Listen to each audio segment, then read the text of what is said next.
সামনে বলতেছি, বিদ্যালয়টা প্রথম শুরু করেন আমাদের প্রয়াত এম এ তাহের সাহেব। যে এম এ তাহের সাহেব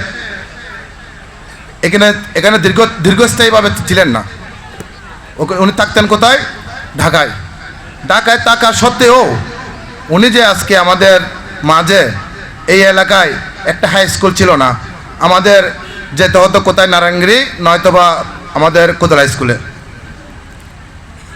উনি আমাদের সুশিক্ষা করার জন্য, সুশিক্ষায় সুশিক্ষিত হওয়ার জন্য আমাদের এলাকায় যে একটা উচ্চ বিদ্যালয় প্রতিষ্ঠিত করেছেন, তার প্রতি আমরা সবাই কৃতজ্ঞতার সহিত সারা জীবন যতক্ষণ পর্যন্ত আমাদের এই স্কুল প্রতিষ্ঠান হিসেবে এখানে দাঁড়িয়ে থাকবে, ততক্ষণ পর্যন্ত ওনার আমরা নাম স্মরণ করতে থাকব।